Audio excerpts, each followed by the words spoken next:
રાજ્યના state monitoring cell એટલે કે એસએમસીનો પડ્યો છે મોટો સપાટો. દારૂના કાળા કારોબાર પર એસએમસીએ બોલાવી દીધી છે ધાડ. બનાસકાંઠાના ઓગડ અને થરા પોલીસ સ્ટેશન વિસ્તારના ઉણ ગામ નજીક એસએમસીની ટીમે એક હાઈ વોલ્ટેજ ઓપરેશન પાર પાડ્યું છે. હાઈવે પર બાતમીના આધારે ચોક્કસ ચેકિંગ હાથ ધરી વિદેશી દારૂથી ખચોખચ ભરેલું આખું ટ્રક ઝડપી પાડવામાં આવ્યું છે.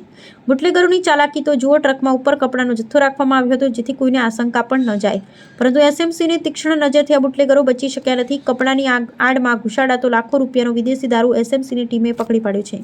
આ ધમાકેદાર કાર્યવાહી કરી છે એસએમસીના પીઆઈ પીબી ઝેબલિયા અને તેમની ટીમે.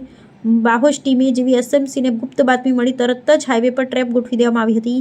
શંકાસ્પદ ટ્રક આવતા જ તેને આંતરી લેવાયું. ટ્રક ખોલીને તપાસ કરતા જ અંદરનો નજારો જોઈ સૌ કોઈ દંગ રહી ગયા. કપડાની પાછળ લાખો રૂપિયાનો વિદેશી દારૂ છુપાવેલો હતો, પરંતુ આ ઘટના બાદ સ્થાનિક પોલીસ સામે અનેક સવાલો ઊભા થઈ રહ્યા છે. સ્થાનિક થરા પોલીસની નાક નીચે આટલો મોટો દારૂનો જથ્થો પસાર થઈ રહ્યો હતો અને ગાંધીનગર એસએમસીની ટીમે આવી સપાટી બોલાવી અને એસએમસીના સર્જિકલ સ્ટ્રાઇકથી થરા પોલીસની ઊંઘ આરામ થઈ ગઈ છે અને સમગ્ર પંથકમાં ભારે ચકચાર મચી જવા પામી છે.